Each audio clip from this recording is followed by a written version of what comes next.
साथ संगत जी प्रेम से कहना। धन निरंकार जी, साथ संगत जी दासी स्वागत करती है आपका फिर से आपके ही अपने YouTube चैनल सच्चे गुरु भक्ति पर। तो साथ संगत जी दासी आज आपके सामने फिर से एक नई प्रेरणादायक कहानी लेकर के आई है, स्वर्ग और नरक। कि स्वर्ग हमें किस प्रकार मिलता है और नरक किस प्रकार मिलता है। क्या आज की दुनिया में हमें स्वर्ग और नरक का अनुभव होता है या नहीं? तो आओ चलो जानते हैं इस कहानी में। एक बार एक आदमी को 50 रुपए की उन्नति हुई। मैं खुशियां मना रहा था। इतने में उसे पता चला कि उसके दूसरे साथी का वेतन 100 रुपए बढ़ गया है। तो अब वह उदास हो जाता है, बेचैन हो जाता है और उसे नरक की अनुभूति होने लगती है। इसीलिए यह स्वर्ग और नरक आदमी की अपनी सोच पर और मन की अवस्था पर निर्भर करता है। एक संत के सामने एक सैनिक अपनी शंका लेकर उपस्थित हुआ। उसने कहा कि महाराज, मैं बचपन से स्वर्ग और नरक के बारे में सुना करता हूँ, मुझे इसके बारे में कुछ बताइए। उस महात्मा ने उस सैनिक को घूर कर देखा और दूसरे आश्रम वासियों को कहा कि इस भिखारी को खाना खिलाकर आश्रम से बाहर निकाल दो, यह हमारी प्रार्थना में विघ्न डालने आया है। सैनिक को क्रोध आ गया। उसने कहा कि मैं भिखारी नहीं हूं, सैनिक हूं। यह कहते ही उस सैनिक ने तलवार निकाल ली। इस पर महात्मा ने कहा कि लो, नरक के द्वार खुल गए। महात्मा ने कहा कि मैं तो तुम्हें नरक के दर्शन करा रहा था, मेरा तुम्हें भिखारी कहने का कोई और प्रयोजन नहीं था। यह जानकर सैनिक पश्चाताप करने लगा, क्षमा मांगने लगा, उसमें सहनशीलता आ गई। इस पर महात्मा ने कहा कि लोग अब स्वर्ग के द्वार खुल गए हैं, सैनिक को अपने प्रश्न का उत्तर मिल गया। वह जान गया कि इस धरती पर ही अपने लिए स्वर्ग और नरक बना है। अपने कर्म और आचरण से ही आदमी अपने इर्द गिर्द स्वर्ग और नरक का निर्माण करता है। बाबा हरदेव सिंह जी का मत है कि जब आदमी का सतगुरु की कृपा से ब्रह्म में निवास हो जाता है तो उसके लिए स्वर्ग के दरवाजे सदा के लिए खुल जाते हैं।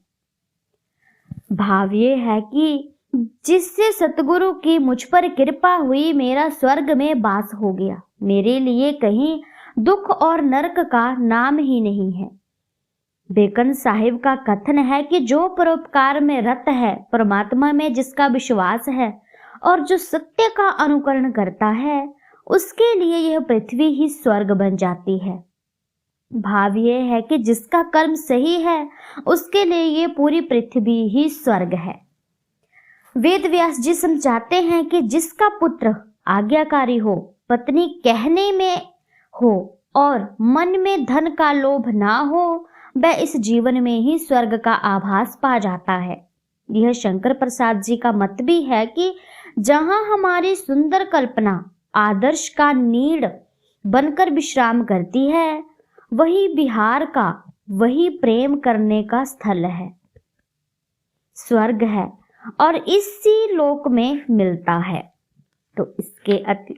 तो इसीलिए हमें मन से यह भ्रम निकाल देना चाहिए कि स्वर्ग और नरक मृत्यु के पश्चात नसीब होते हैं।